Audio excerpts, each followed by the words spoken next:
protocol observed. Good afternoon and welcome to the first State of the Nation address by His Excellency the President Nana Addo Dankwa Akufo-Addo of the 8th Parliament. Indeed, Article 67 of our Constitution mandates the President to once in a year give us an address on the state of the nation. And this is done through Parliament to the citizens of Ghana. Today's event, there's no MC in Parliament, you're right, Honorable Member, but today being a special occasion, we have a few pieces of announcement that we would like to give you. And me not being totally a stranger in the house and being your humble mouthpiece, I think that I could give you pieces of information if I'm asked to. So with your kind permission, the scales of justice arrives. May we please be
honorable members and our invited guests that once we are finished with all activities in the chamber and the president goes to sign our visitors' book, members and our invited guests should please stay in our seats or stand in our seats so that the president can go and sign and then retire to the speaker's lobby. So the running order will be that when we take the national anthem, the president will go and sign our visitors' book. We'll wait for him to do that, and then once he retires, we can either interact with him or take photographs and do other things. Thank you very much for your attention.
Honorable members,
Good afternoon, Mr. President.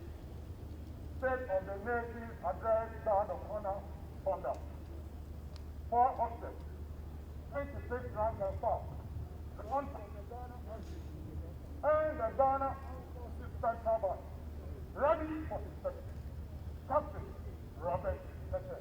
Ojika. What, Mr. President?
Mr. President, taking over, and I have no permission to carry on, Mr. President.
Honorable members, order, order, order.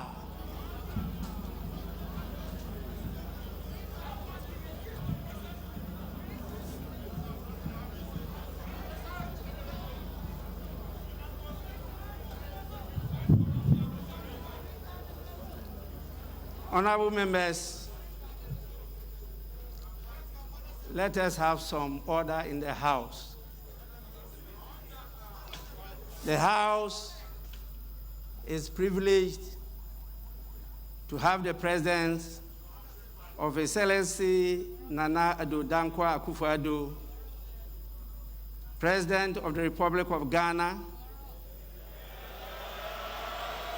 and Commander-in-Chief of the Ghana Armed Forces in the House.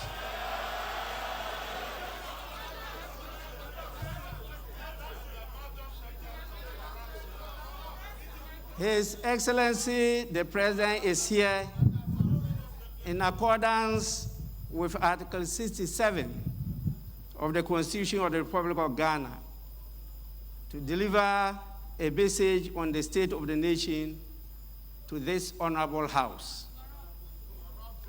On behalf of leadership and honorable members of this august House, it is my privilege and singular honor to welcome His Excellency the President of the Republic to the House.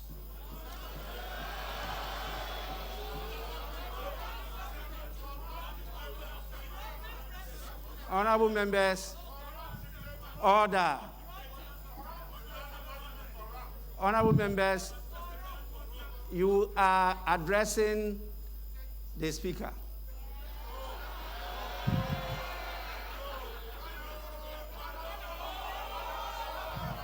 Order in the House.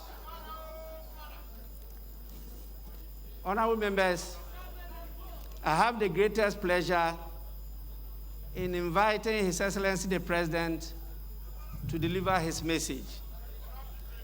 Your Excellency, you may now deliver your message.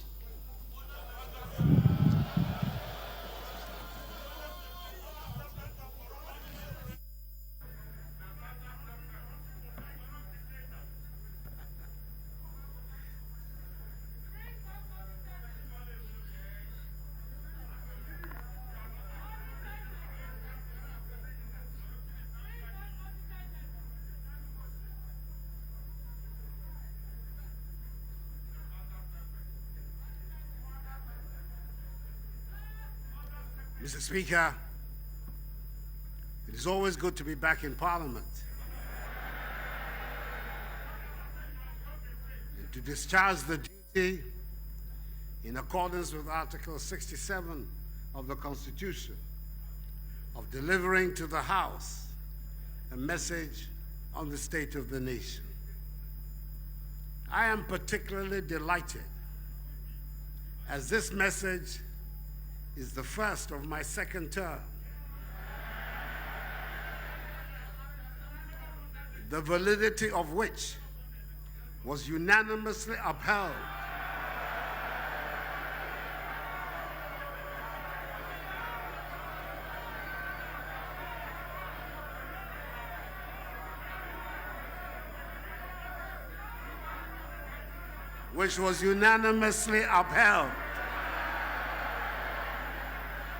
last week in a well-reasoned and excellent ruling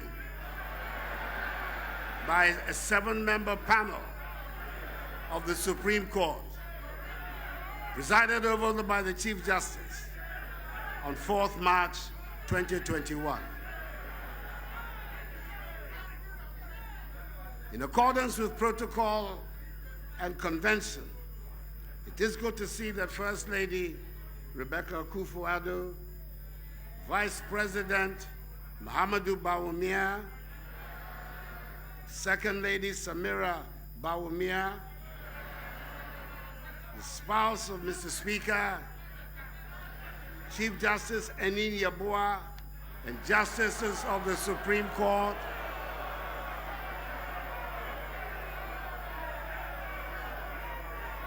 re-elected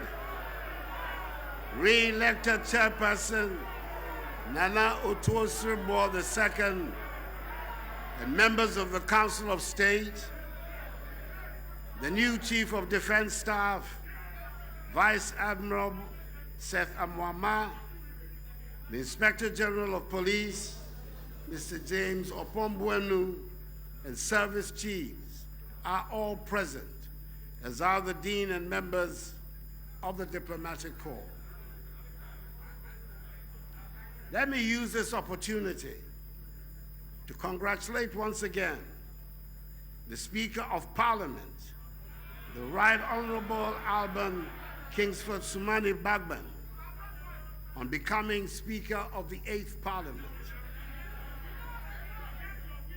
His has been a distinguished career, having entered the first Parliament of the Fourth Republic in 1993, and I came to meet him in the Second Parliament in 1997.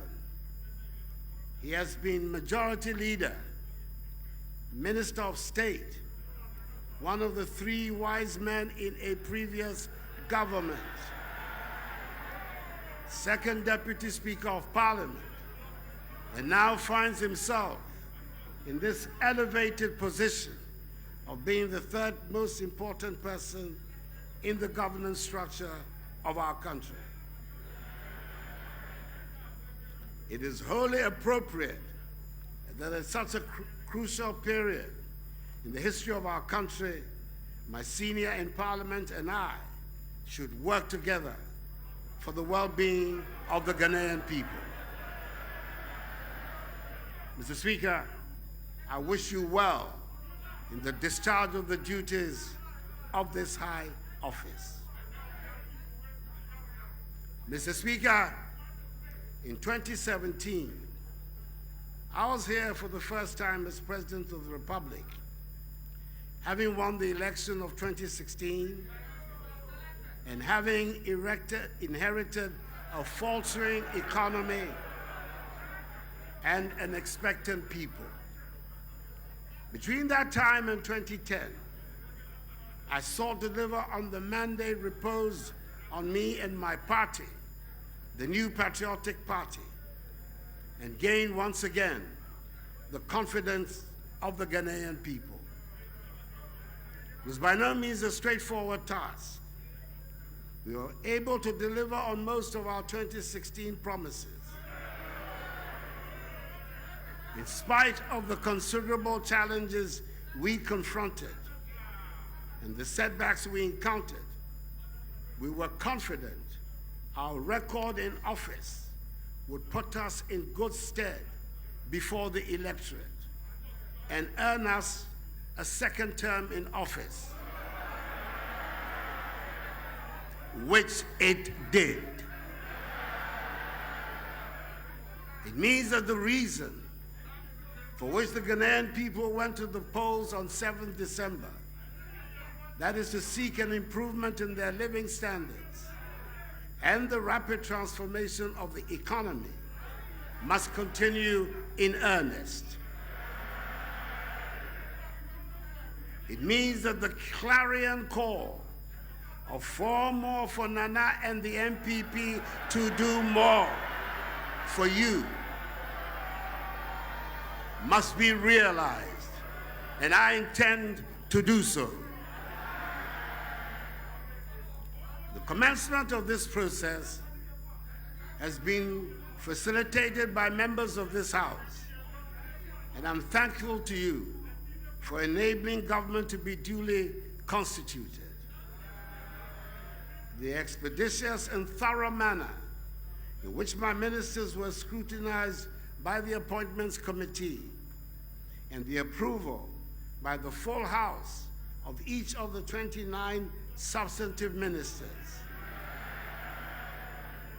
was for me an indication of the collective determination of both sides of the House, with mutual regard for each other, to work together for the good of the country. This is what the Ghanaian people demand from us by insisting on virtual parity in the House between the two major parties of our country. The realization of the Ghana project and not the attainment of narrow partisan interests must be the guiding principle of the business to be conducted in the House. As President of the Republic, I give my commitment, my firm commitment to this end, and I assure Mr. Speaker and the legislature of the cooperation of the executive in this endeavor.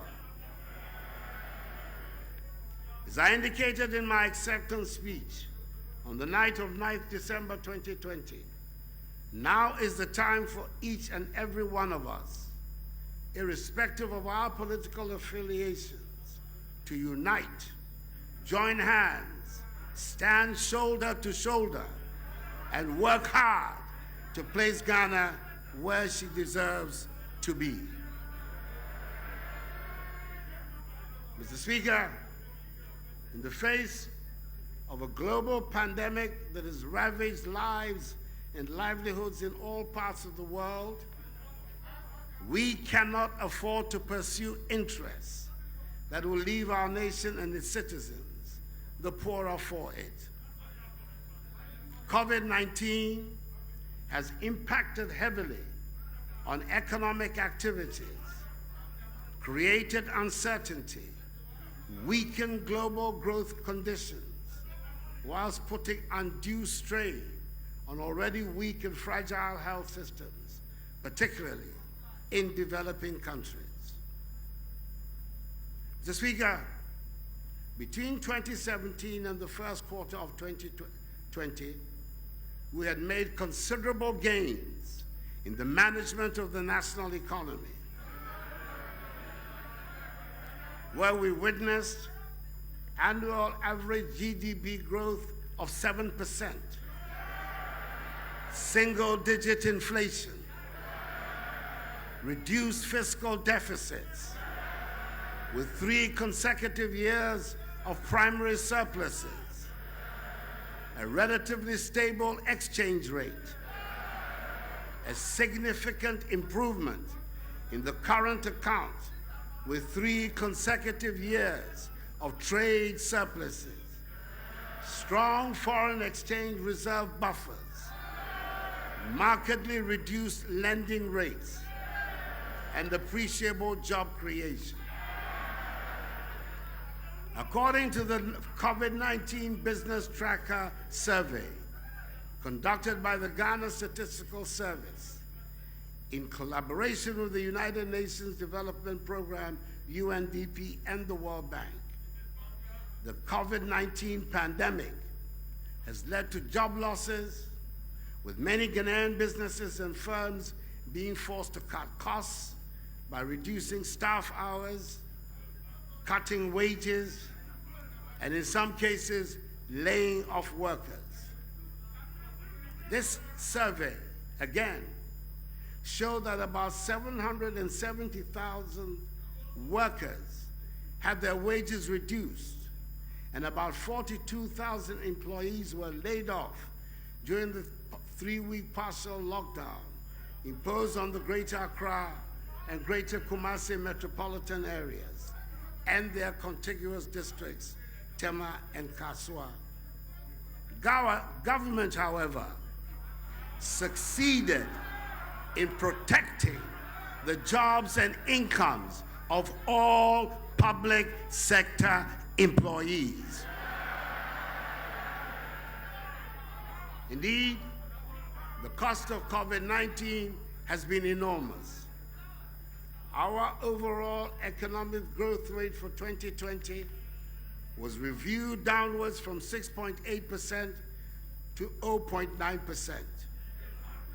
The non-oil economy was also revised from 6.7% to 1.6%.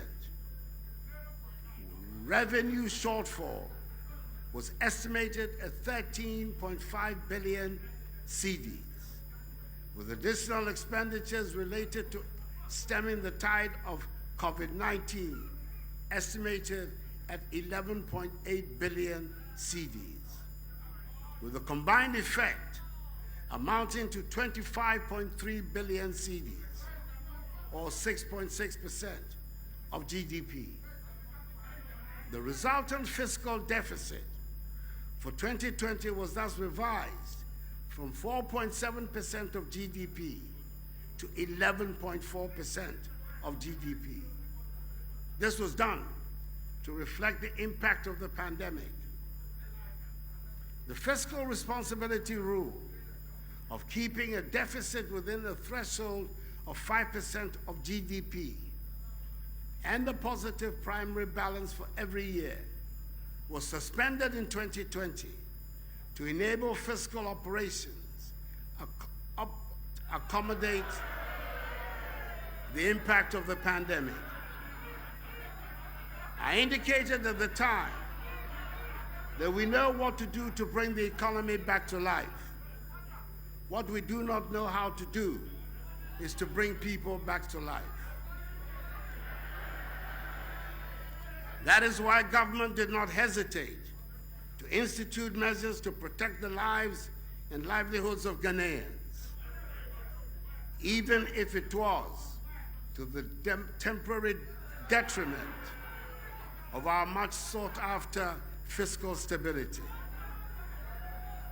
The formulation and implementation of the COVID-19 preparedness and responsible plan, tracing, testing, treatment, waiver of personal income tax, and provision of an additional 50% basic salary allowance to healthcare workers, expanding the capacities of laboratories to increase COVID-19 testing, establishment of isolation centers in all regions and districts, fumigation of markets and schools, provision of food packages and hot meals for residents in areas affected by the partial lockdown, provision of free water for all households, provision of free electricity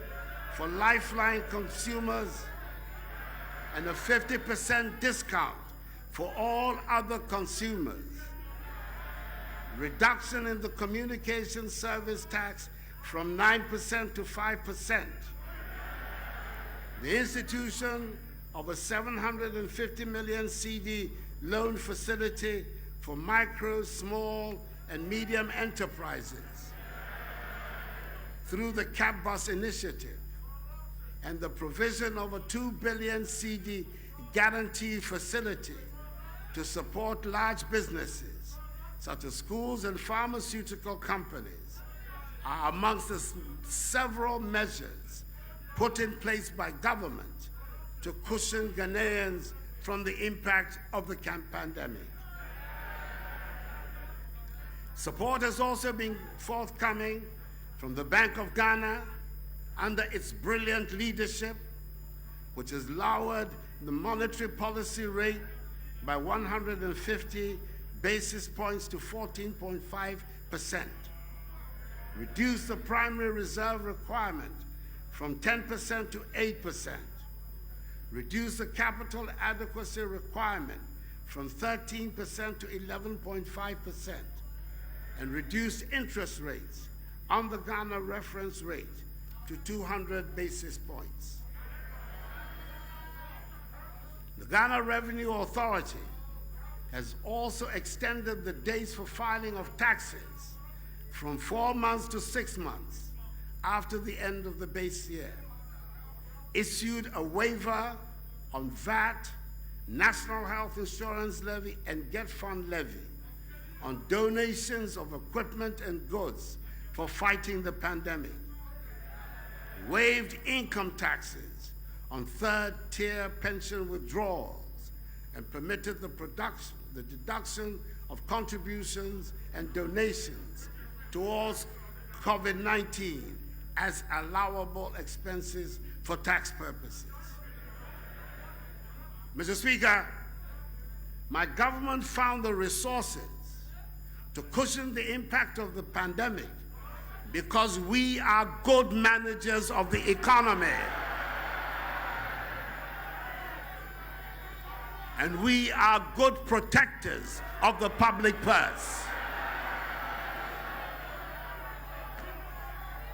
Mr. Speaker, the pandemic has exposed the need to expedite the process of moving Ghana to a situation beyond aid. That is why government has developed and is currently implementing the 100 billion CD Ghana Cares Obaltampa program to transform, revitalize, and modernize our economy and return it to high and sustained growth for the next 3 years.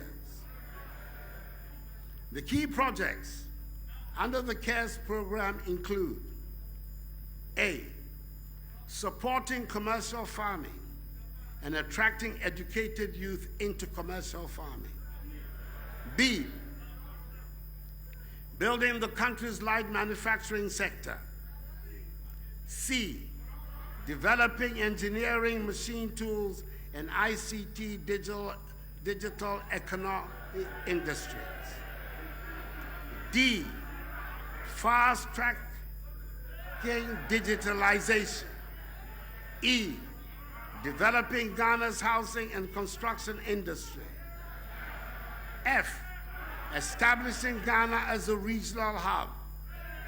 G, reviewing and optimizing the implementation of government flagships and key programs. And H, creating jobs for young people and expanding opportunities for the vulnerable in society, including persons with disabilities. The establishment of the National Development Bank under the Ghana Cares program is expected to provide financial support to businesses in Ghana. Government expects economic activity, which has already picked up, to do so even further following the ongoing vaccination exercise and the easing of restrictions put in place to curb the effects of the disease. We expect GDP growth to rebound strongly this year to nearly 5%, above the IMF's 2021 January projection of 3.2% growth for sub-Saharan Africa for 2021. The medium-term outlook supported by the implementation of the Ghana Cares program is bright. We are confident that together we will emerge from the COVID-19 pandemic with a stronger and more resilient economy.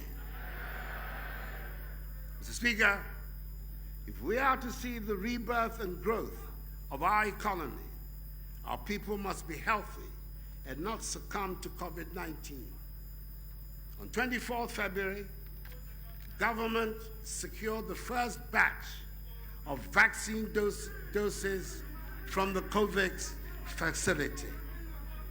The vaccination campaign is currently ongoing, with 262,335 number of Ghanaians receiving the first dose of the vaccines as at 10:30 a.m. this morning. The target is to vaccinate 20 million Ghanaians, and government is working hard towards realizing this goal. We remain on course to taking delivery of some 17,600,000 vaccine doses by June, with more to come in the course of the year. I want to urge members of the House to lend their voices to the public education campaign currently ongoing with regards to the vaccination program. The vaccine, together with strict compliance with the safety protocols, is what will allow us to open up our country again and embark on the quest to restore normalcy to our lives and livelihoods. Government is also mindful of a problem associated with vaccinations, and that is how to dispose of used PPEs, vials, needles, and syringes that are being used in the vaccination exercise. Government is collaborating with the private sector to establish 14 medical waste treatment facilities across the country to help address once and for all the safe disposal of medical waste. The pandemic, Mr. Speaker, has emphasized the need to expand access to health care for every Ghanaian, irrespective of his or her location. And I want to thank again and again all our frontline healthcare workers for their devotion to duty and sense of patriotism. The great amount of work undertaken by government has meant that we presently have some 307 functioning and well-equipped ambulances under the One Constituency, One Ambulance initiative, supported by a state-of-the-art digitized command center to field emergency calls and to dispatch ambulances. Last year, 33 major health projects were approved for implementation at a cost of 890 million euros. Key amongst them are the Koforidua Regional Hospital, Tema General Hospital, the Nephrology and Urology Center at Kolebu, redevelopment of the Fia and Kwanta Hospital into a teaching hospital, and the construction of a new regional hospital at Agna Kwanta in the Western region. As announced last year, Agenda 111,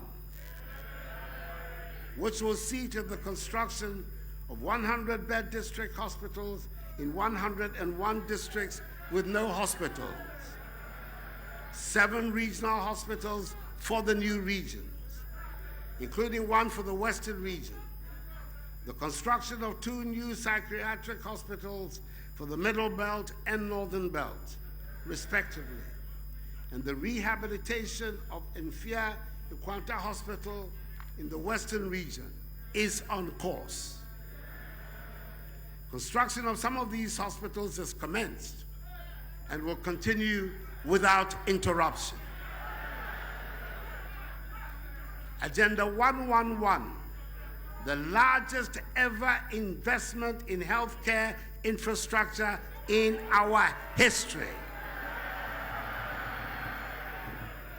is part of a massive vision for Ghana's healthcare sector, the realization of which will lead to Ghana becoming a center of medical excellence and a destination for medical tourism, and will also see us achieve the following. Each of the 16 regional hospitals will be designated as a center of excellence in the different specialties of medicine.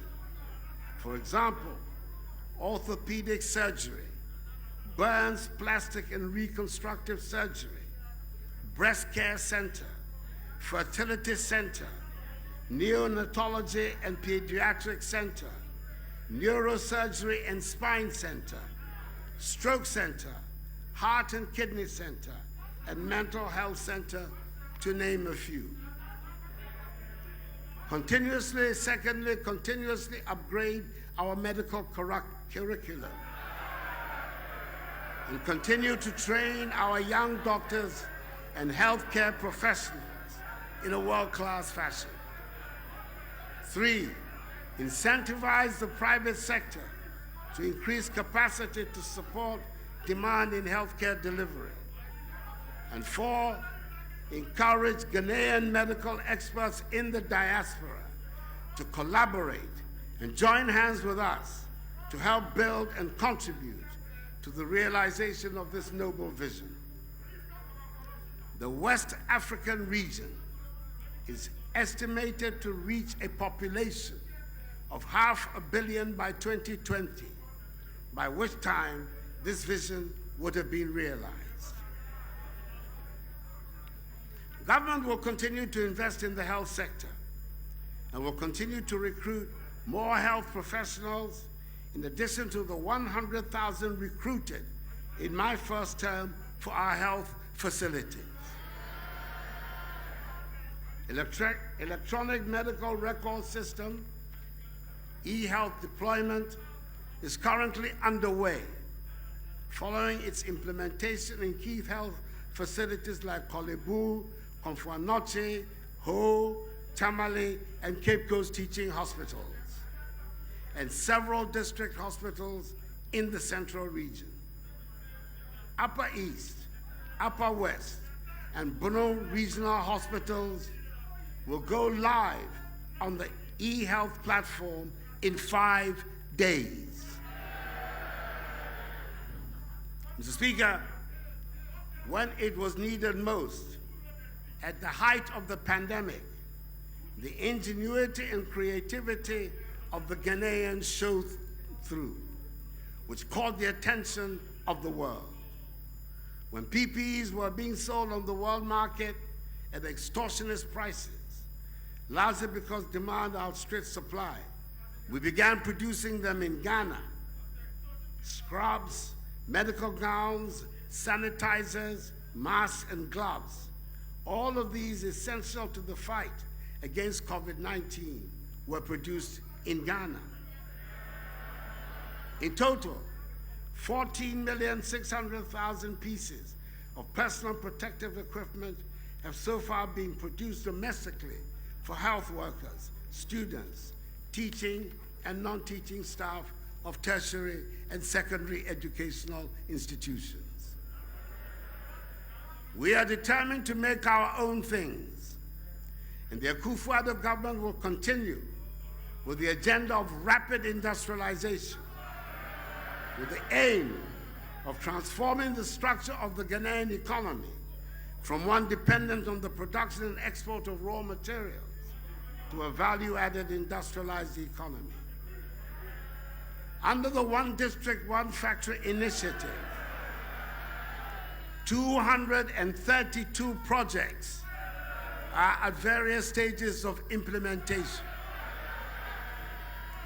These include 76 operating as 1D1F companies, whilst 112, including 5 medium-sized agro-processing factories and 63 common user facilities, are under construction.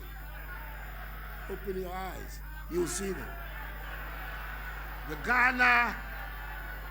Ghana Integrated Aluminum Development Corporation has made good progress on the bauxite exploitation program that will drive our industrial transformation agenda. We are in the final stage of an open and transparent investor engagement process and are in negotiations to select strategic investors to partner GIADEC for the bauxite mining and alumina refinery projects. The selected partners will be announced imminently. Similarly, the Ghana Integrated Iron and Steel Development Corporation, GISDEC, has been set up and has begun its work in earnest. We have succeeded in attracting major global vehicle manufacturers under the Automotive Development Policy to set up in Ghana. So far, Volkswagen has produced 1,167 vehicles, Sinotruck, 276 vehicles, and our own Kantanka has produced 400 vehicles. The Japanese conglomerate, Nissan, has also started the assembly of vehicles in the country. Mr. Speaker, our nation's food resilience has been severely tested over the past year. The closure of borders in the midst of the pandemic meant that we have had to depend largely on food we produced. We have fared well under the circumstances, largely as a result of the bold policies implemented by government since 2017, such as the Program for Planting for Food and Jobs, Rearing for Food and Jobs, the One Village, One Dam initiative, the One District, One Warehouse policy, establishment of greenhouse villages, revitalization of the cocoa rehabilitation program, and the reactivation of our aquaculture industry.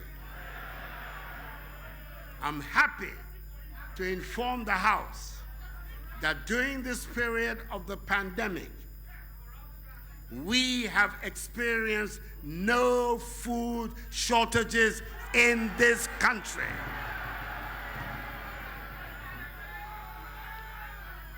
There have been increases in maize and rice yields by 110% and 48% respectively. We have, for the first time in a long while, become a net exporter of food, as opposed to the days of importation of tomatoes and plantain. Indeed, in 2019, we exported some 140,000 metric tons to our neighbors. We are determined to take full advantage of the African Continental Free Trade Area to produce more in Ghana, to sell more to Africa and beyond as we move Ghana beyond aid. The agreement for a strategic partnership between Ghana and Cote d'Ivoire has bound our two countries in even closer intimacy, especially in the cocoa sector. We have succeeded in aligning the cocoa production and marketing policies of the two countries and ensured that we do not continue to be victims or pawns of a global cocoa industry that is dependent on the toil and effort of our farmers. A new trading mechanism has been implemented and has ensured that a new cost item of 400 United States dollars per ton for every cocoa sold by the two nations, effective from the 2021 season, is paid to our farmers. Through the establishment of the Tree Crops Development Authority, the government is determined to end the over-reliance on cocoa and develop other cash crops such as cashew, cotton, mango, oil palm, rubber, and shea. The government remains committed to the completion of the many harbors and landing sites, which are different stages of completion in Senya Breku, Discove, Elmina, Moray, Winneba, Gumwafete, Tessie, Keta, Mumford, and Jamestown. Mr. Speaker, I am passionate about the education of every child in Ghana because education opens doors. That is why one of my biggest concerns during this pandemic has been to safeguard the education of our children. All over the world, governments were forced to shut down schools as we did. However, we took steps to ensure that the education of our children was not truncated. Last year, bold and responsible decisions made it possible for JHS3 and SHS3 students to take their final examinations. And final year university students graduated. Currently, all our children from kindergarten to university are in school, studying in conditions of safety. This has taken place despite the outcry and opposition of some. I am required to provide leadership, and that is what I am doing.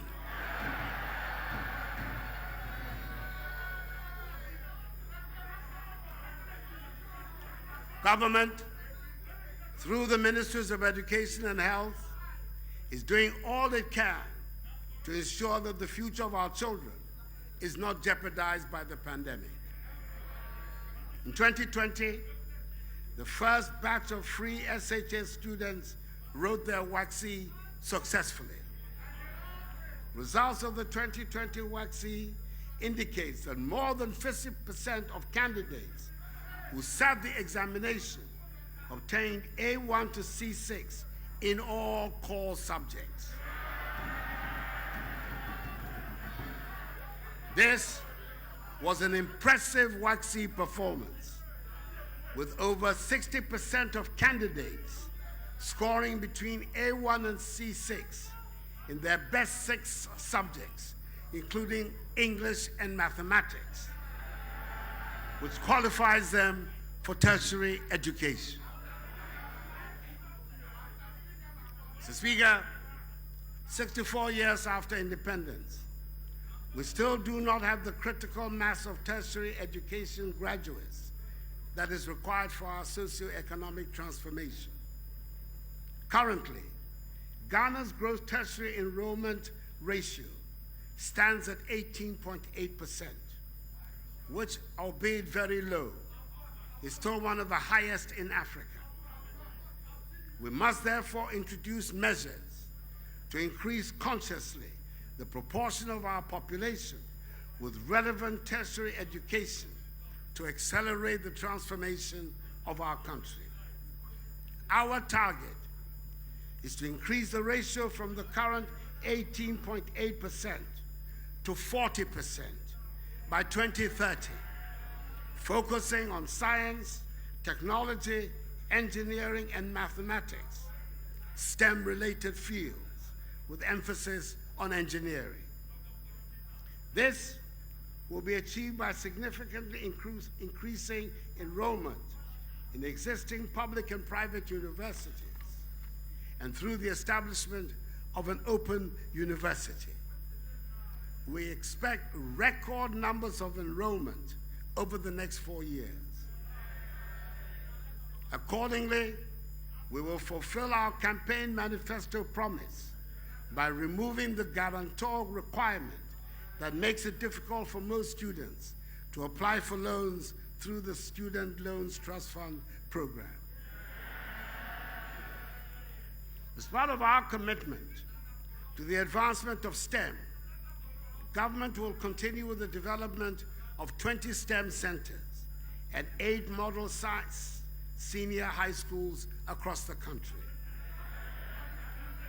These institutions will be fitted with state-of-the-art equipment and laboratories, which will facilitate teaching and learning in all areas, including artificial intelligence and robotics.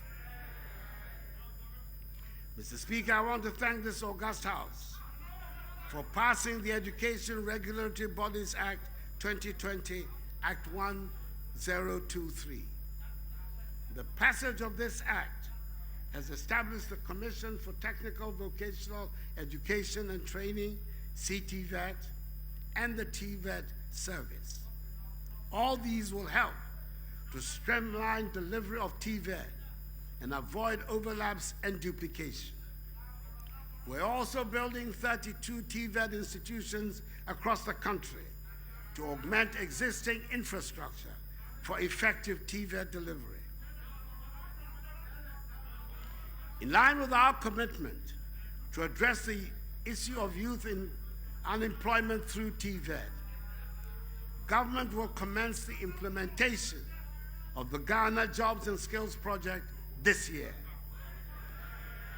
The project seeks to expedite the development of competency-based training curricula on the National TVET Qualification Framework for 100 trades, professions from Level 1 National Proficiency to Level 5 Higher National Diplomacy, as well as training some 25,000 beneficiaries and provide entrepreneurial support to about 50,000 individuals.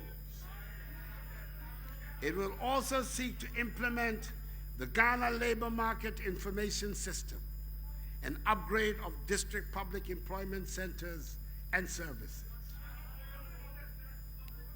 A key objective of our effort to improve quality education and ensure that our students become globally competitive is to maintain the integrity of our examinations and assessment.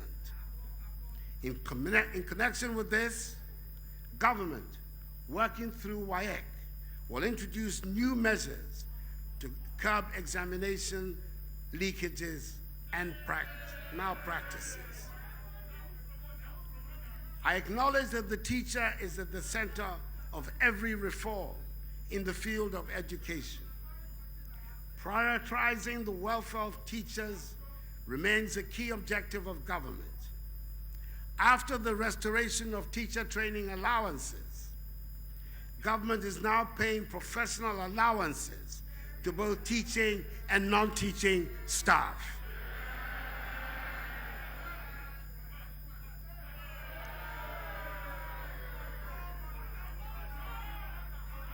Something you found very difficult to do in 8 years. I'm happy to announce the government is facilitating the acquisition of 280,000 laptops for members of the Ghana National Association of Teachers, GNAT, the National Association of Graduate Teachers, NAGRAT, and the Coalition of Concerned Teachers, CCT, this year. Moving forward, the Minister for Education will soon detail an action plan for the implementation of the National Teacher Policy. Government has also introduced several interventions at the high school level. Some of these are the 198 million CD Academic Intervention Support Program, dedicated for extra classes for students in SHS. Implementation of free internet connectivity for secondary school. Full absorption of BEC registration fee for all students in public junior high school from 2017 till date. And full absorption of WACC registration for students, which started last year. Mr. Speaker, our effort at digitization is gathering steam. When my government assumed office in 2017, we faced the challenge of a largely informal economy. The features of the informal economy included the absence of unique identification for citizens and residents of Ghana, and the absence of a working property address system across the country. Further, only a small proportion of our population was registered by the Ghana Revenue Authority, GRA, with tax identification numbers, TINs, and by SNIT for Social Security. 70% of the adult population did not have access to a bank account. Financial transactions were dominated by cash, and the processes of service delivery in most MDAs were largely manual and highly bureaucratic. It was in this context that we set about the process of formalizing our informal economy through digitization. Mr. Speaker, after 4 years in office, I'm happy to state that there's been more progress in formalizing the Ghanaian economy than there was in the previous 63 years since independence. Mr. Speaker, for the first time, we have enrolled 15.5 million people onto the national ID card system, the Ghana card. And we will complete the process this year. From 1st April, and this is not an April Fool's prank, all national ID numbers will become tax identification numbers.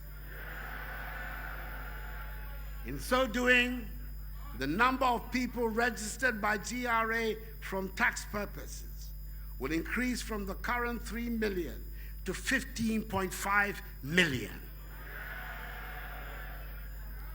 I should recall that at the end of 2016, only 750,000 people had TIN numbers. The increase to 15.5 million in just 4 years is simply phenomenal. Similarly, from the second quarter of this year, all national ID numbers will also become SNIT numbers. This will increase the number of people on the SNIT database from 4 million to 15.5 million, making it easier for new contributors to be enlisted on the scheme. The national ID numbers will also become NHIS numbers. Very soon, we will link the national ID to all SIM cards, bank accounts, birth and death registry, DVLA documents, and passports.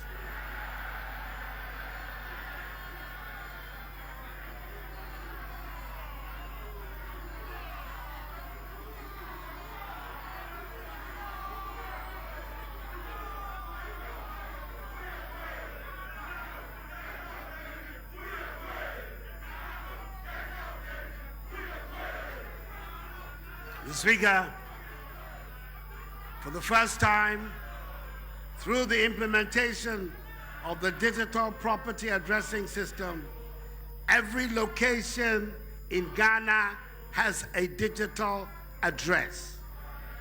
The process of affixing unique property address plates for some 7.5 million properties in all 16 regions has also started. Mr. Speaker, for the first time in Ghana, more than 70% of the population has access to financial services, either through a bank account or a mobile money account. We've been able to do so through the implementation of mobile money interoperability between bank accounts and mobile wallets, with Ghana as the first and only country in Africa to have done so. It is therefore not surprising that Ghana is the fastest growing mobile money market in Africa. Furthermore, our successful introduction of the Universal Quick Response Code for payments across banks, telcos, fintechs, and merchants will propel Ghana to be amongst the first countries in Africa, if not the first, to move towards a largely cashless economy when fully rolled out across the country with the support of the Bank of Ghana. Mr. Speaker, we have also digitized the operations of many government institutions, including the ports, NHIS, DVLA, GRA, and the Passport Office.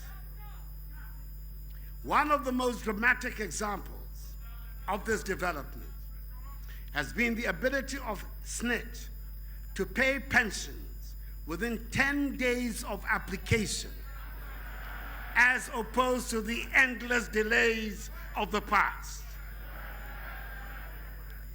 To make it easy to obtain government services, a portal, governor.gov, has been established where all MMDAs are being onboarded. It is a one-stop shop where anyone can apply for and pay for a government service. We expect to complete the onboarding of all MMDAs this year, and in so doing, significantly enhance the efficiency and reduce the cost of delivery of government services to our people. Mr. Speaker, the Integrated Customs Management Systems, ICOMS, which is an end-to-end customs management system at the ports to enhance management collection of custom duties, has despite initial resistance and controversy, succeeded in eliminating the multiple routes prior to payment of duties, ensuring seamless processes, increasing revenues, and speedy processing of manifest declaration and valuation on the same system. We have also integrated the Ghana.gov platform and the integrated tax application preparation systems, which allow taxpayers to make payments at their convenience online and through taxpayers' banks, and the use of mobile money, credit cards, and debit cards. Mr. Speaker, it is clear that we have made significant strides in formalizing the economy, and we will do even more going forward. Mr. Speaker, our judicial system has not been left out of the digitization program.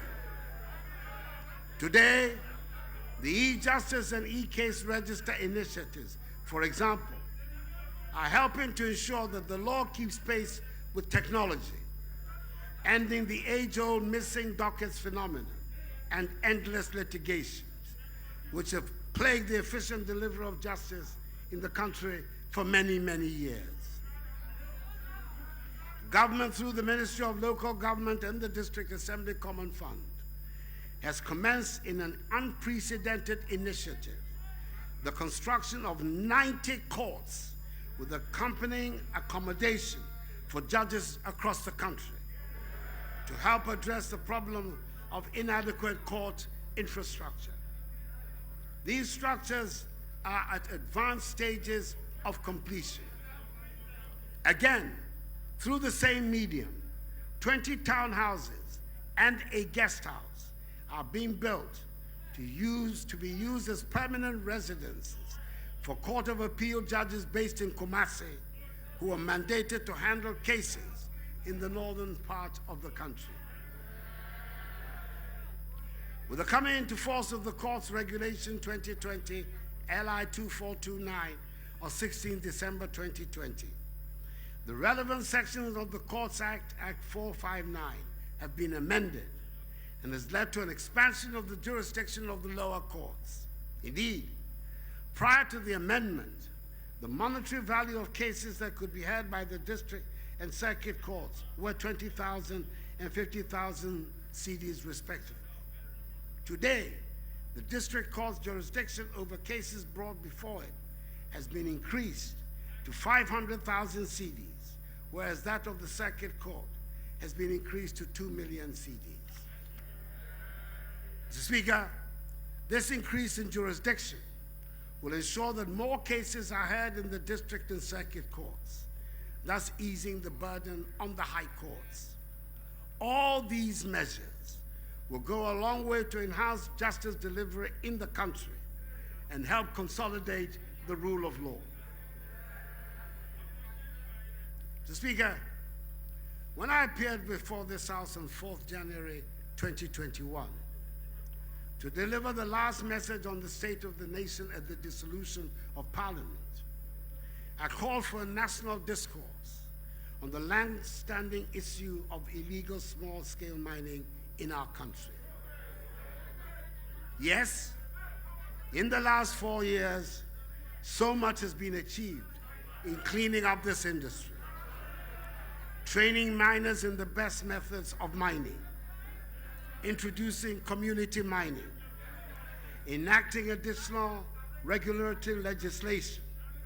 But the reality is that illegal small-scale mining remains a major problem.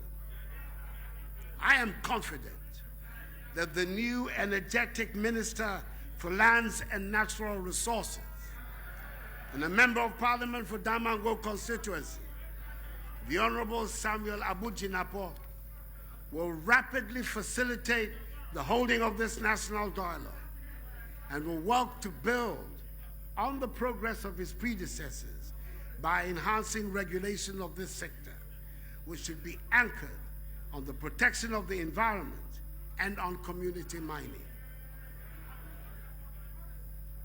Mr. Speaker, Let me at this point assure the House that in the course of this session of Parliament, government will come back to engage the House on the steps it intends to take on the future of the Ejapa transaction. Mr. Speaker, land administration continues to be bedeviled with apparently intractable challenges. This year, government intends to roll out a program for the digitization of all land records for purposes of ensuring effective land administration. Aggressive afforestation will be pursued in the course of the year with the expected launch of a Green Ghana project, which will see the mobilization of Ghanaians in all fields of endeavor to participate in the nationwide tree planting exercise. Mr. Speaker, in 2018, Ghana won the bid to host and organize the 2023 African Games for the first time since the tournament started in 1965. A 9-member local organizing committee has been constituted and inaugurated to handle the technical and events aspects of the 2023 Africa Games.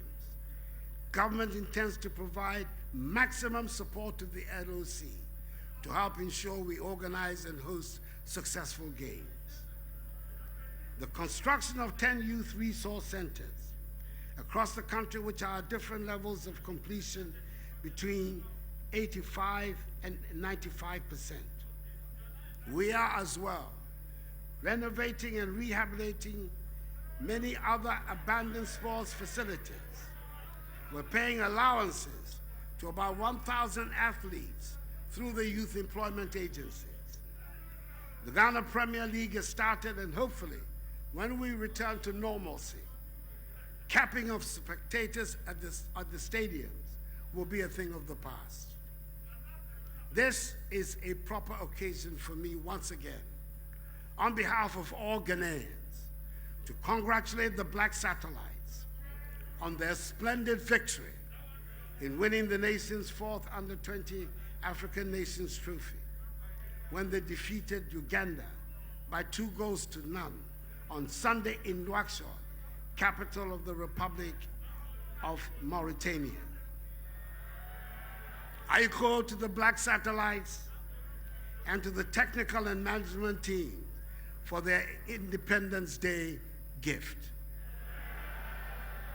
I look forward to receiving them at Jubilee House later this afternoon, after I am done with you, to receive them this afternoon. Hopefully, this should be the beginning of a new era of success for Ghanaian football. Mr. Speaker, the creation of the 6 new regions led to the establishment of 6 new regional houses of chiefs. In my tour of the country last year, I inaugurated these new houses and cut the sod for the construction of 6 new buildings for them, which are ongoing. Government, through the Ministry of Chieftaincy and Religious Affairs, will continue to engage our traditional and religious rulers in matters of our common interest, such as the protection and preservation of the environment. Government is also determined to provide the funding necessary for the judicial committees of the various houses of chiefs to be able to do their work effectively and efficiently so as to bring closure to many long-standing chieftaincy disputes. Mr. Speaker, our nation continues to benefit from the year of return. Since then, we have intensified our engagement with Africans in the diaspora and all persons of African descent, more positively in areas such as trade and investment cooperation, and skills and knowledge development, and what we call beyond the return. The Ministry of Tourism, Arts and Culture, together with its implementing agency, the Ghana Tourism Authority, is working towards the realization of this initiative, which will bring even greater spotlight on our nation, Ghana. A lot of work has been undertaken in revamping our tourist sites and making them attractive. Digital revenue collection systems have been installed at the Elmina and Cape Coast castles, the Kwame Nkrumah Memorial Park, and Vili waterfalls. Government has upgraded 5 tourism sites to meet international standards for increased visitation and create jobs and incomes for the people. The new minister for the sector, the industrialist Ibrahim Awal Mohammed, has also indicated his determination to strengthen the creative arts industry in Ghana. Already, the first ever creative arts senior high school, located in Kwadaso in Kumasi in the Ashanti region, is nearing completion. The governing board of the National Film Authority is in place, and even greater attention will be paid to this sector by government. Mr. Speaker, our quest to ensure an improved sanitation system across the country was bolstered last year by the commencement of construction of 16 integrated recycling and solid waste processing facilities. It is expected that all 16 facilities will be completed before the end of the year. The Sustainable Rural Water and Sanitation Project and the Water Supply Improvement Project of the Ghana-Spain Debt Swap Development Program have been completed. In September 2020, I joined the people of Amejofe, Ziope, Akbokope, Batume Junction, Mache, Jolobokame, and surrounding communities to commission the 5 pipe water supply systems under the project. Concrete preparatory works have also commenced on a number of water supply projects across the country, including the Wenchi Water Supply Project, Kita Water Supply Project, 5 Districts Water Supply Scheme Phase 3, Tamale Water Supply Project, Damango Water Supply Project, and Yendi Water Supply Project. Our efforts at ending open defecation received a boost with the construction of 103,149 toilet facilities for vulnerable households in towns and villages across the country under the Household and Institutional Toilet Program. The cumulative result of this has been that some 822,000 persons have benefited nationwide. Some 5,500 communities have also been declared open defecation free. Mr. Speaker, in the energy sector, the National Energy Policy 2020 has been completed to improve the framework and strategies to meet contemporary needs, energy needs of the country.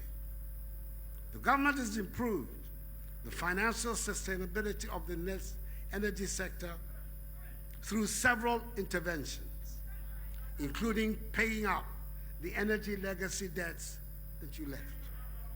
Furthermore, negotiations with independent power producers, the terms of whose contracts entail substantial financial charges on the state, are ongoing and should be completed by the end of the year.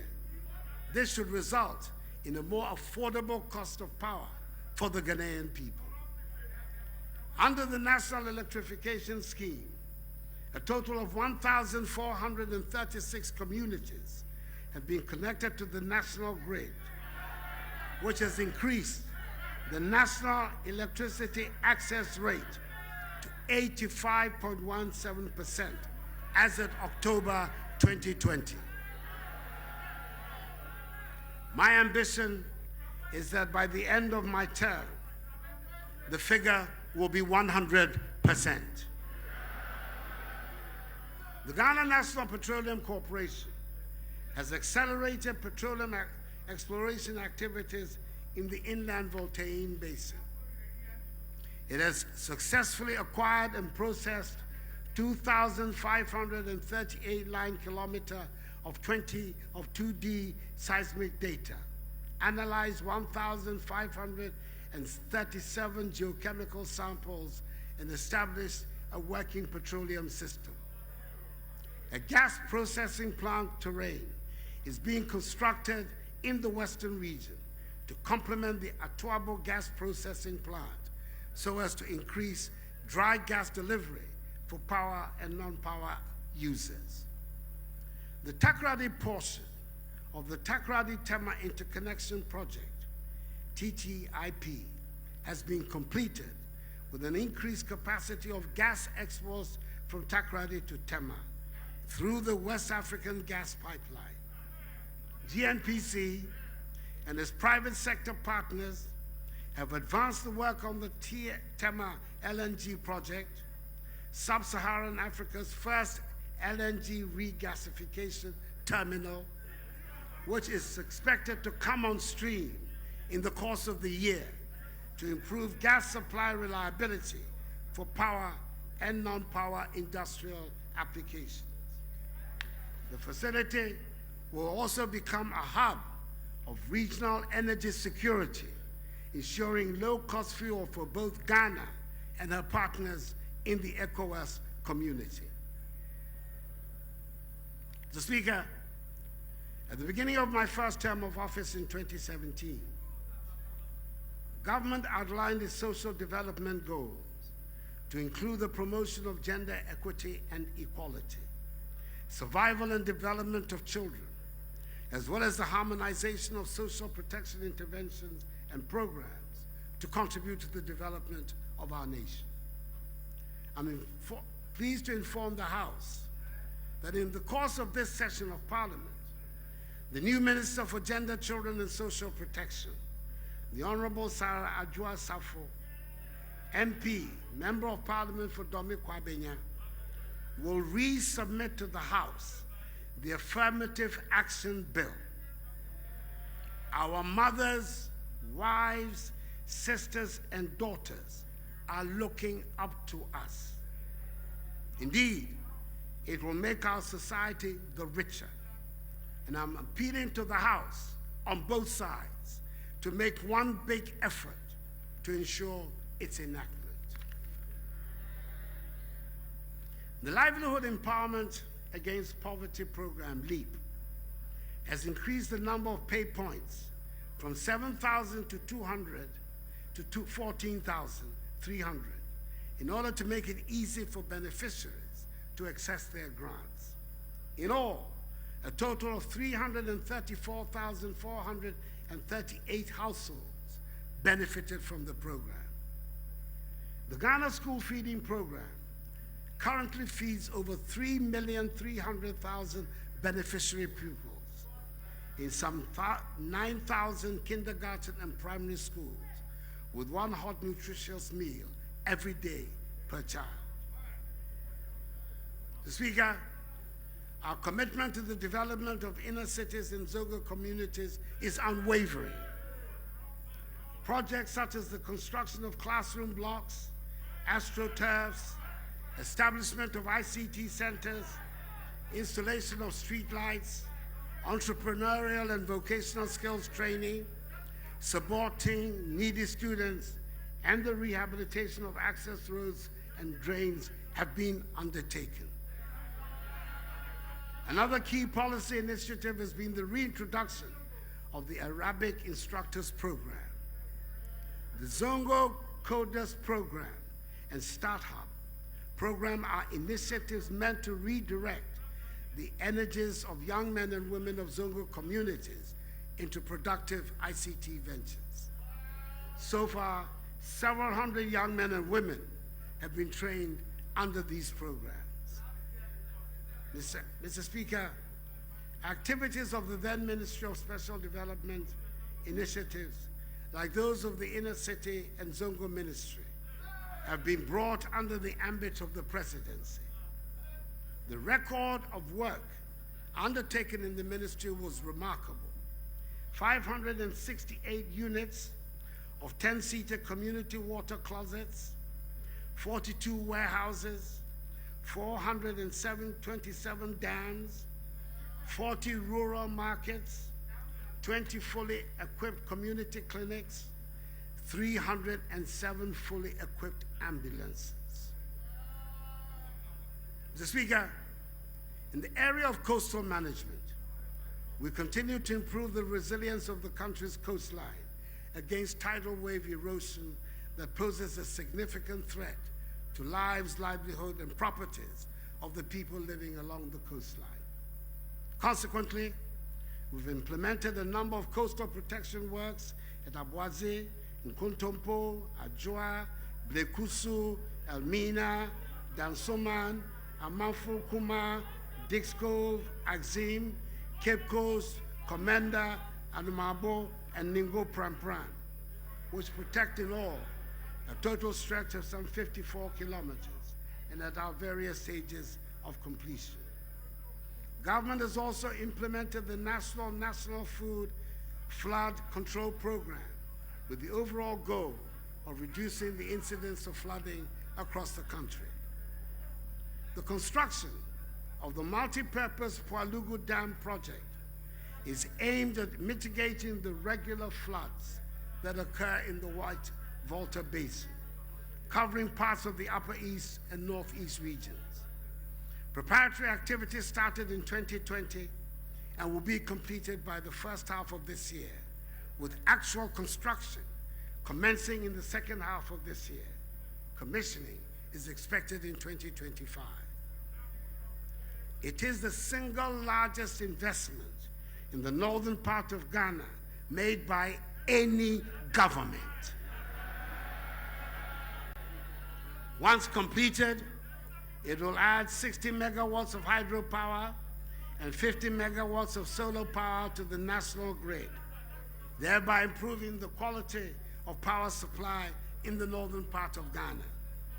The 25,000 hectare irrigation scheme will be bigger than the total size of all irrigated projects implemented in the country since independence, and will boost food production in the northern part of Ghana, thereby boosting economic development in northern Ghana and creating jobs for the youth.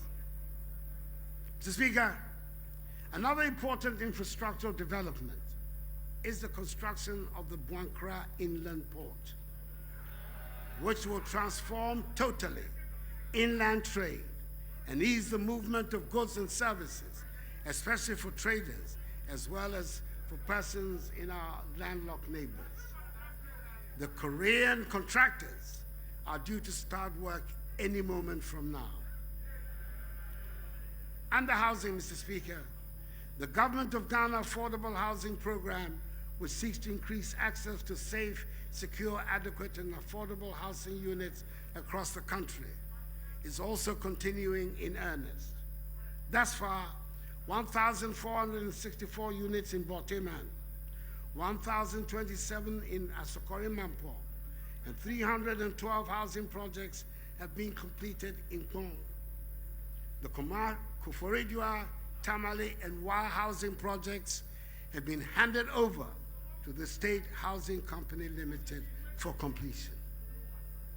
Speaker, it is my intention to place special emphasis on resolving the problems of the housing sector in the country, because tackling the housing deficit is long overdue. Mr. Speaker, one of the ministries created in my first term as president was the Ministry of Railways Development, and the benefits of its creation are as showing. Government is mobilizing some $2 billion towards the development of railway infrastructure and services.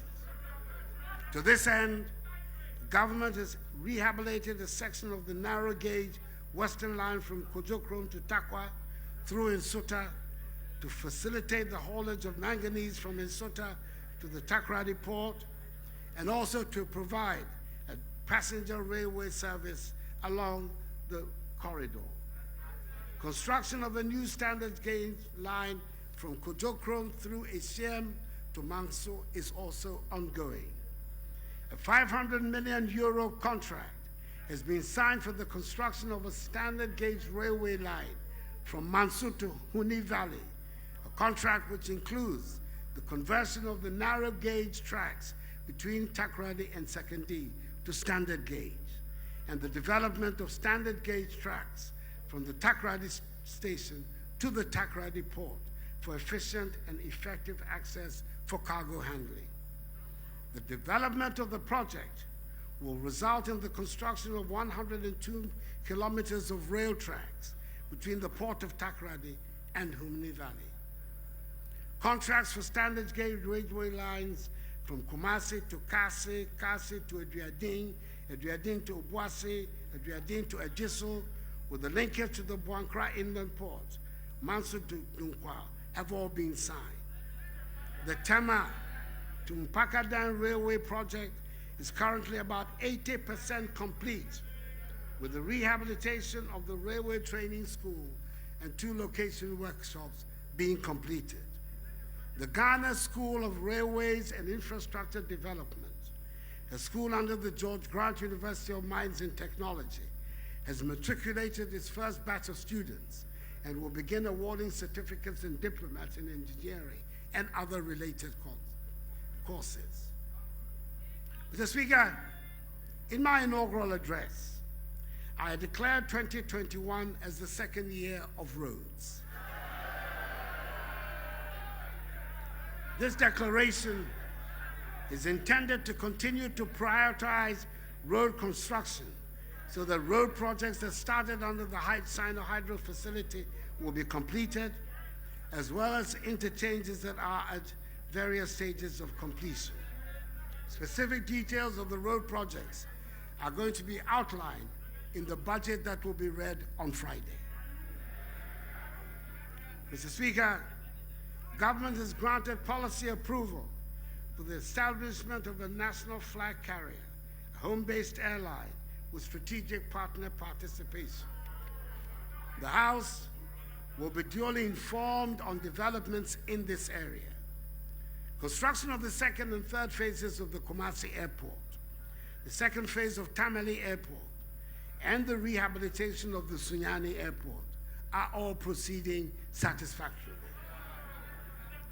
A decision on the siting of the proposed airport and the central and western regions is imminent. Mr. Speaker, in order to revive the fortunes of the Metro Mass public transport system, government has provided a total of 100 new intercity buses for Metro Mass Transit Limited, an additional 100 buses for the Intercity STC Coaches Limited. The construction of a new dedicated container terminal at the Tema Port is ongoing, and 3 out of the 4 berths have been completed to facilitate maritime and inland waterways transportation.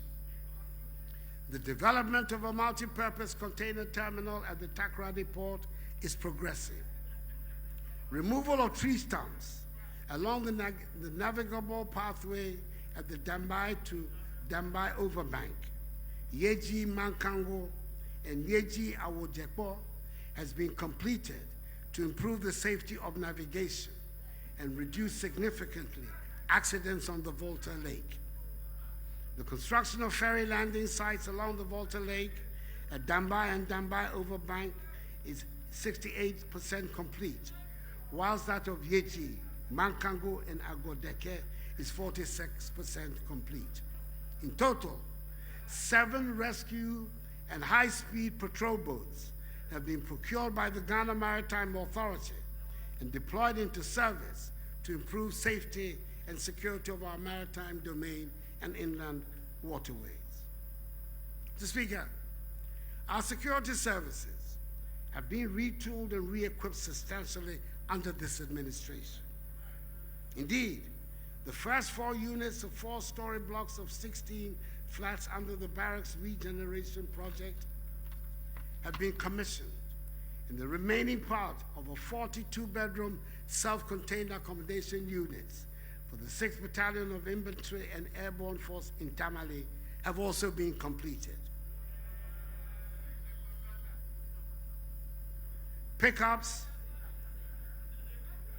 SUVs, trucks, high occupancy buses, ambulances, and armored personnel carriers have been added to the inventory of the armed forces over the period, as well as the imminent completion of a forward operating base at Ezimlibo in the Jomoro district of the Western region.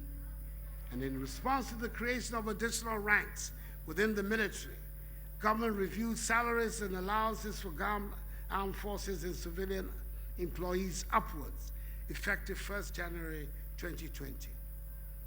The capacity of the Ghana National Fire Service has been raised with the procurement of 5 sets of extrication equipment and 2 hydraulic platforms procured.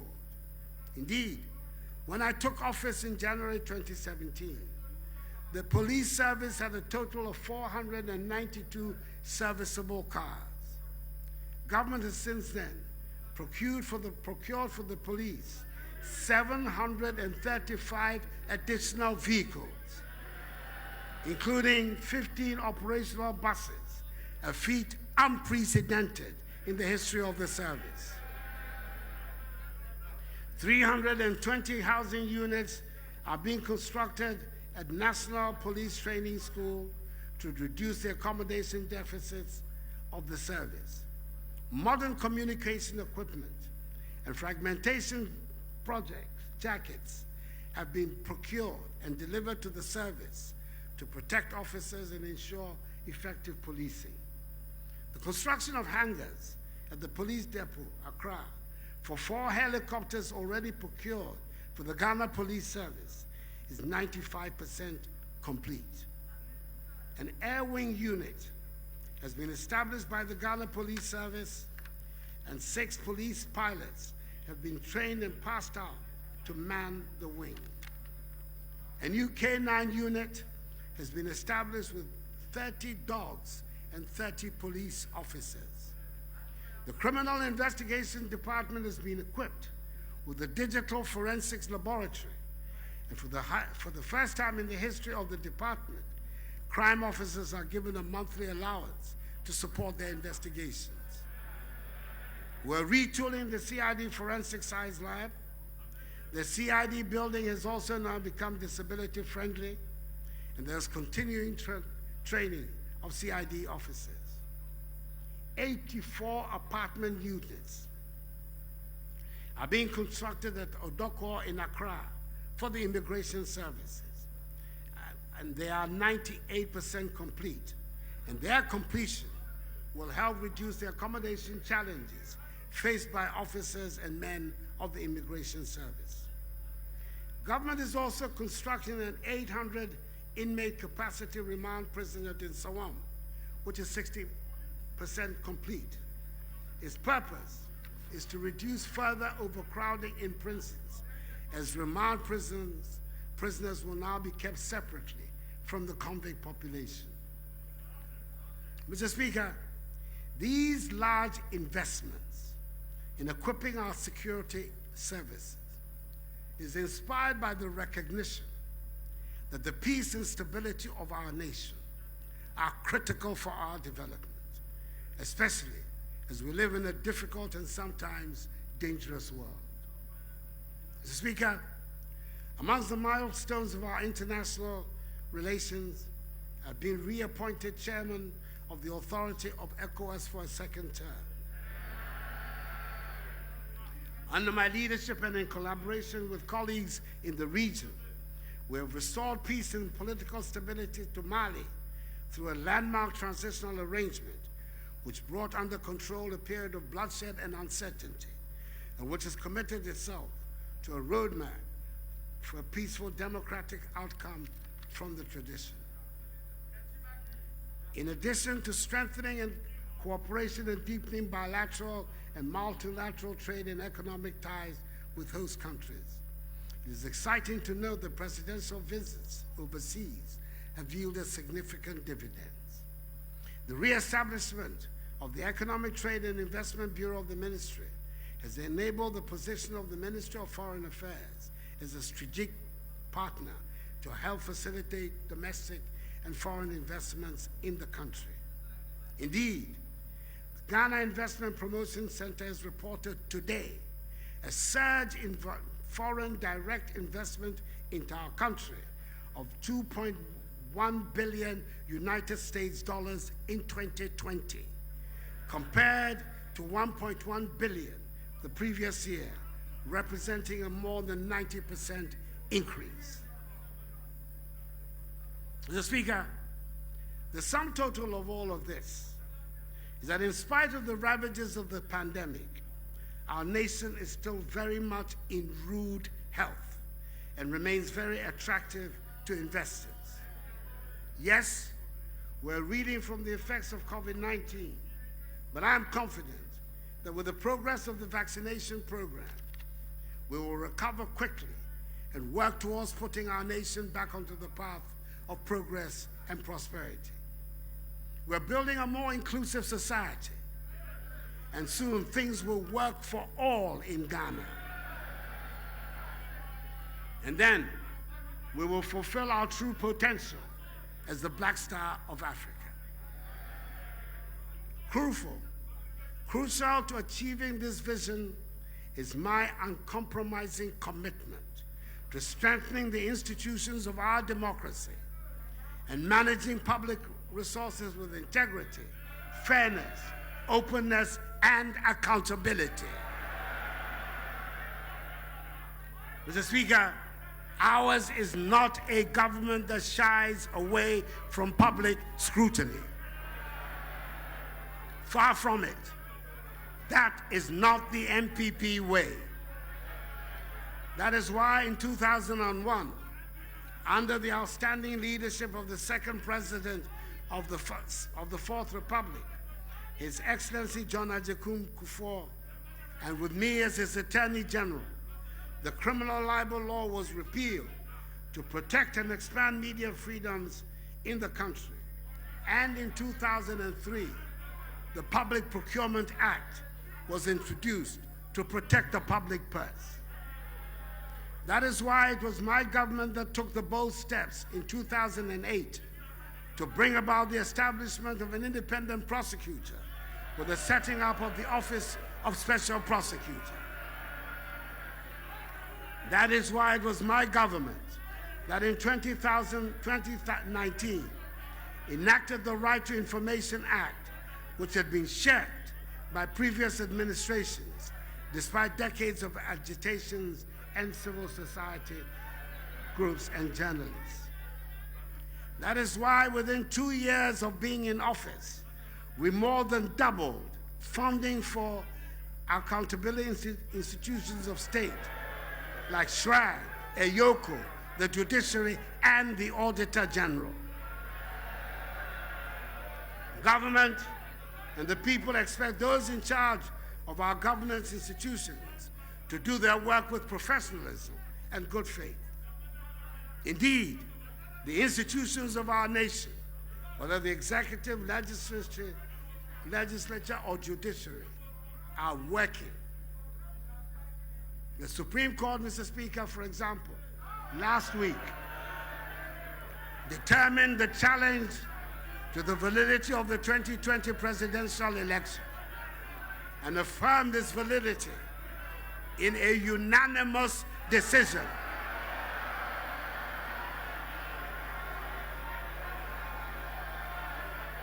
Not 5-4, not 5-4, unanimous.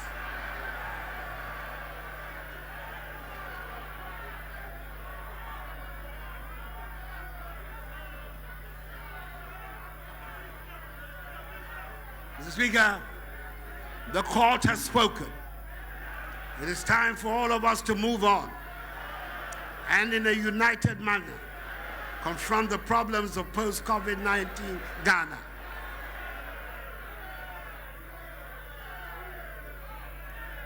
Let me, in conclusion, Mr. Speaker, recall the following statement I made in my very first message on the state of the nation, on the Ghana I hoped to help construct. A statement which is at the heart of everything government has sought to do since I took office in 2017. This government will be defined by integrity, sovereignty, a common ethos, discipline, and shared values. It is one where we aim to be masters of our own destiny, where we mobilize our own resources for the future, breaking the shackles of the Galgisberg colonial economy and a mindset of dependency, bailouts, and extraction. It is an economy where we look past commodities to position ourselves in a global marketplace. It is a country where we focus on trade, not aid, a hand up, not a handout. It is a country with a strong private sector. It is a country that recognizes the connectedness of its people and the economy to those of its neighbors. This requires a forward-looking vision for our country, enabling us to confront our challenges and embrace our opportunities, not one fastened in the rear view mirror. It is a Ghana beyond aid. Mr. Speaker, I remain wholly committed to the fulfillment of this vision. May God bless us all and our homeland Ghana and make her great and strong. Thank you.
Honorable members, order, order, order.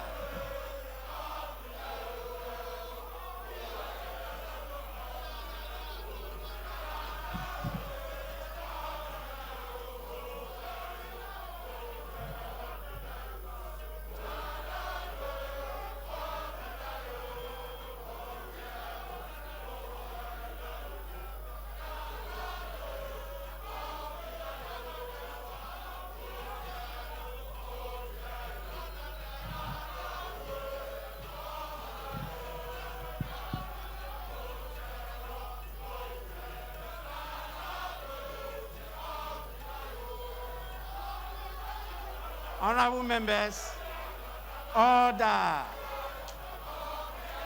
Order.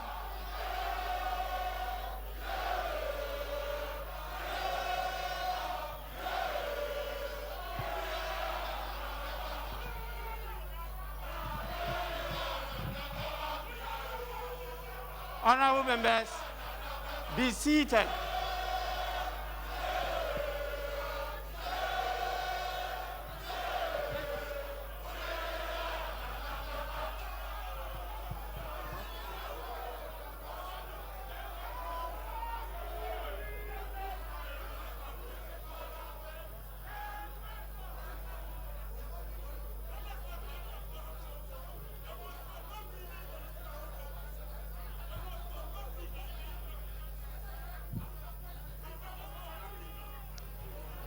Honorable members,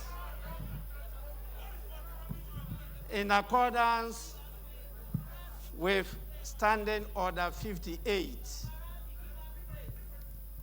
I convey to His Excellency the President the gratitude of the House.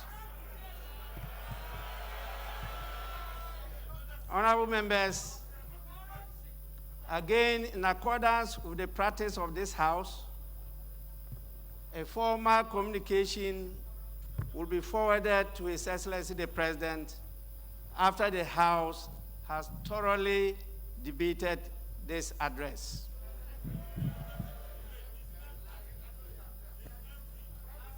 Honorable members,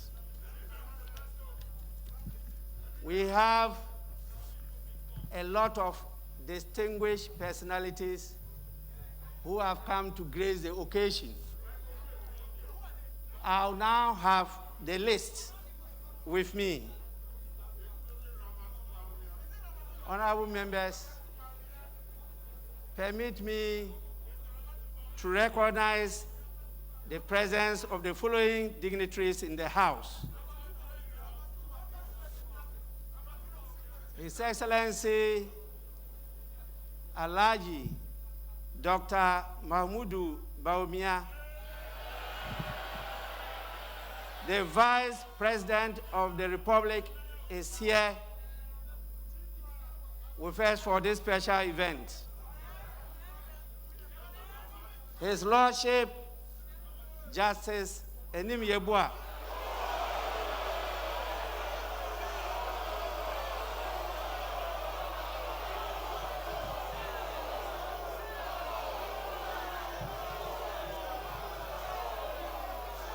honorable members,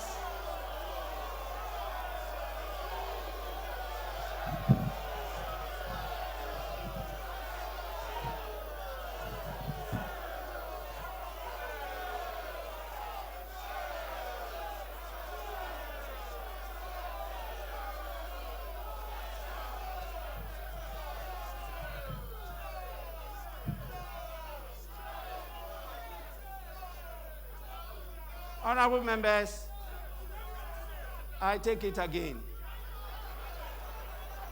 His Lordship, Justice Enim Yebua, the Chief Justice of the Republic, is also here with us.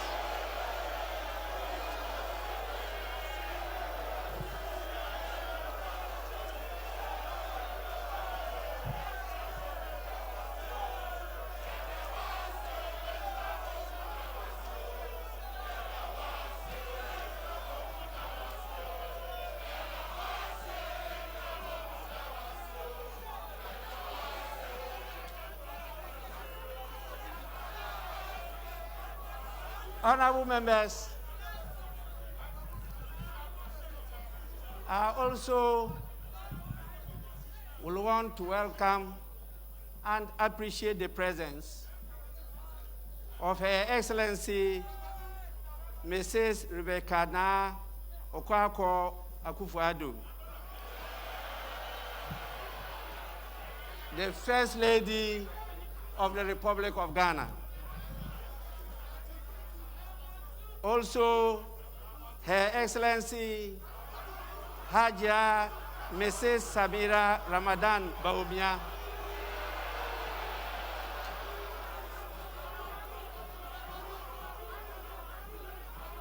the spouse of the Vice President.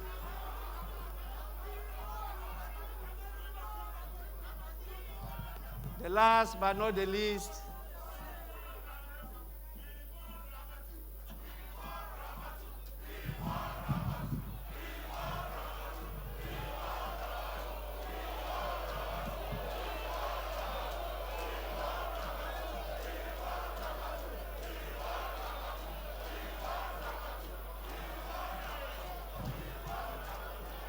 honorable members, I don't know which of you has a girlfriend called Ramatu, but we don't have any dignitary here called Ramatu. Honorable members, we also have the Left Honorable Madame Alice Ajua Yunas, spouse of the Right Honorable Speaker of Parliament.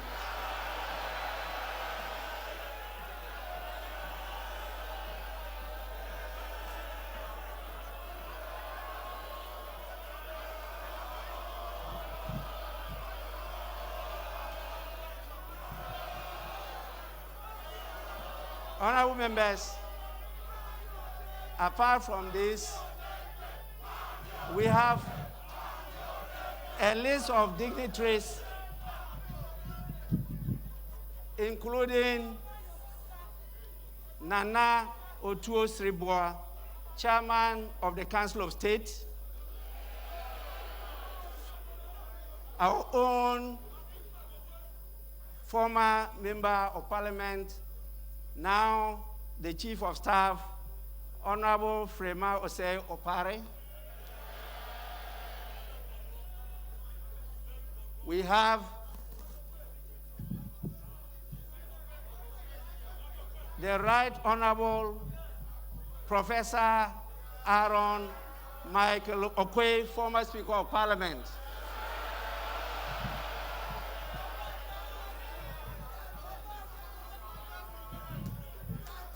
Professor, we are most grateful for your presence. We have Honorable Freddie Blay, Chairman of the New Patriotic Party. We have Honorable Samuel Ofusu Ampofo, Chairman of the National Democratic Congress. We also have Honorable John Boedu, General Secretary of the New Patriotic Party. And our important traditional leaders, Adigbo Ngongwo Wuya Kwesi Amle the Sixth, Osudoku Manche, and acting president of the Greater Accra Regional House of Chiefs. We have Nene Kano Atiepa III, Ningo Mankrelo, and acting president of the Ningo Traditional Council. We have Nana Kabukuo Dumali the First, Paramount Queen Mother of Adan. We also have Nana Lomoki Lomo, Ada Traditional Council, and Na Asabu Abe the First, Paramount Queen Mother of Prapram Traditional Area. Let me also recognize the presence of a number of ministers of state, my lords, members of the bench, distinguished members of the Council of State, and your excellencies, members of the diplomatic corps. On behalf of honorable members of parliament, I appreciate and thank all of you for coming to grace this occasion.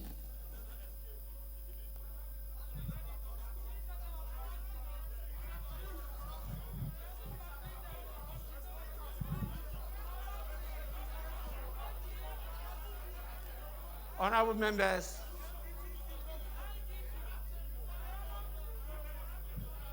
I will now invite our leaders, starting from the majority leader, to give an indication as to where we move from here. Honorable Majority Leader.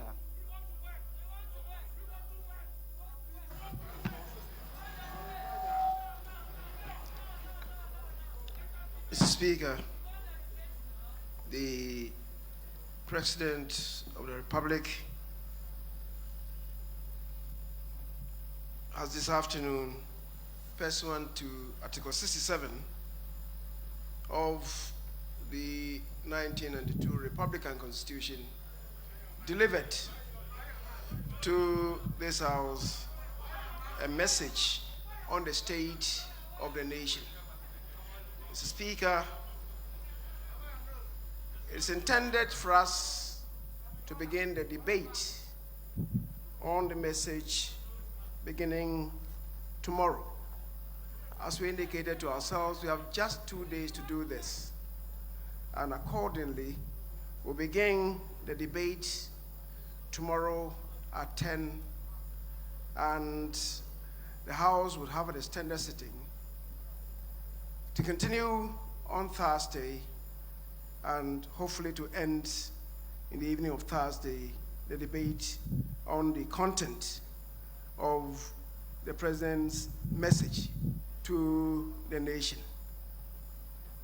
Accordingly, Mr. Speaker, I beg to move that this House takes an adjournment until 10 o'clock tomorrow in the forenoon. I so move. May we also hear from the minority leader.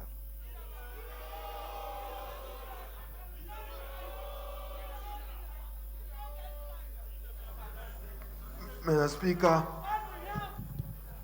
as noted by my colleague, the President, Nana Addo Dankwa, is here, has discharged his constitutional obligation, noting that Nana back, Ajapa back, with no comment on LGBTQ and no comment on the uninvestigated killings on December 7th, whilst we'll continue in the debate to remind him that we'll seek justice for Tajuddin Al-Hassan and Abdallah Ayarik. Now, Speaker, what is interesting is that we will debate the state of the nation and we'll debate the president record. But today, interestingly, he is silent on our national debt.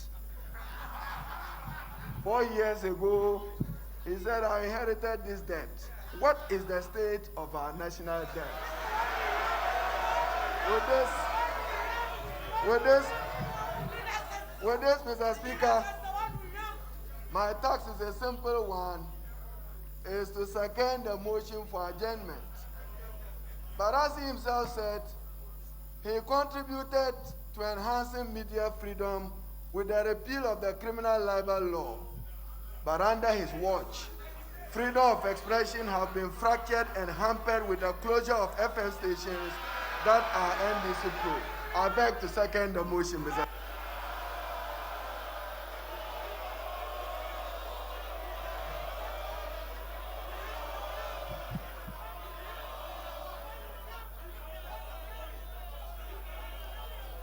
Honorable members, motion has been moved and seconded. I now put the question.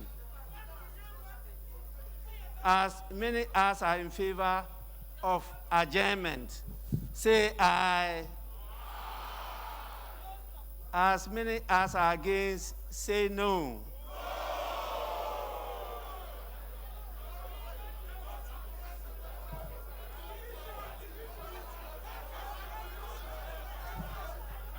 Honorable members, I think the ayes have it.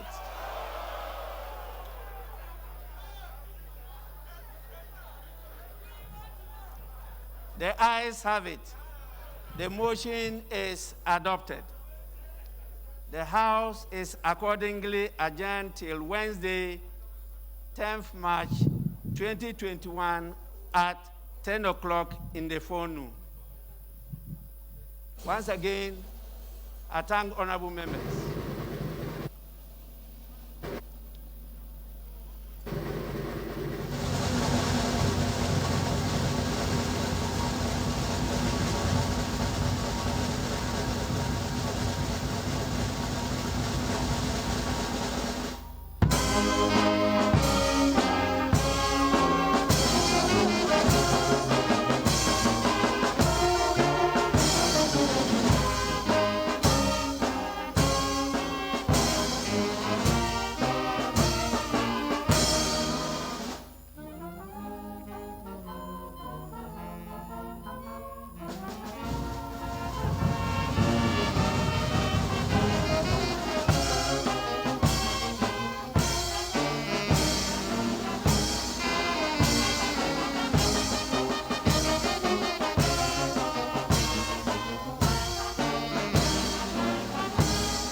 Honorable members, we shall remain in our positions while His Excellency the President and his entourage go to sign the document.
All honorable members and invited guests are to remain in their positions while His Excellency the President goes to sign our visitors' book, please. Let's be in our positions, please.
Please, let's be in our positions. We have His Excellency the President still with us. Honorable members, please, let's be in our positions. His Excellency the President is still with us.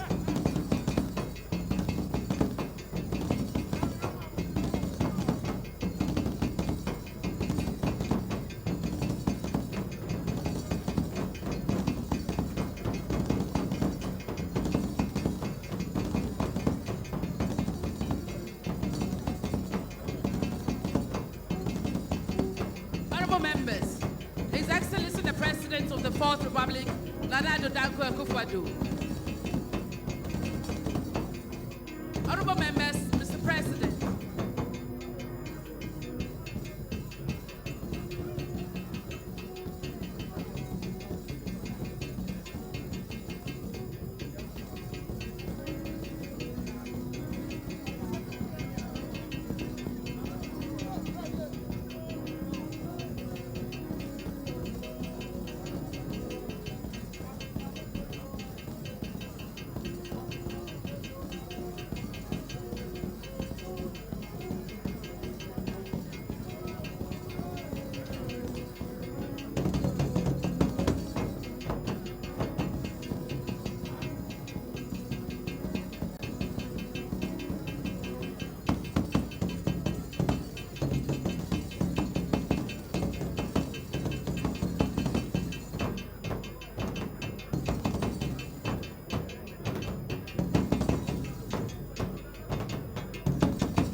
Honorable members, thank you very, very much.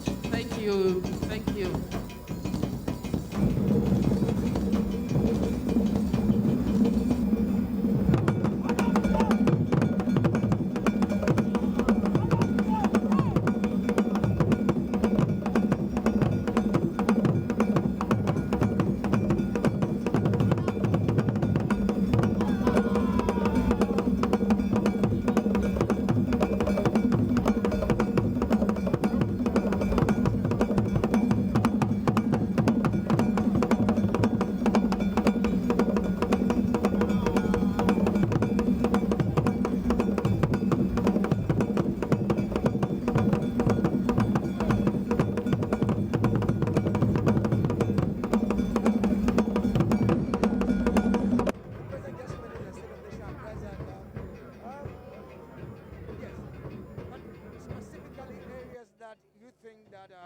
He highlighted on.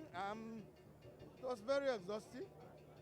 Highlighted almost on all sectors of the economy, all aspects of the life of this country. I think it's in fulfillment of his obligation under the Constitution. The state of the nation has been portrayed to us for the last 4 years. It's work in progress. Work in progress. Specifically, we heard the minority leader talking about the debt stock that was not mentioned. I think I heard a lot of the debt that he's dealing with, and he even mentioned that you left it. I think the minority leader did not hear that.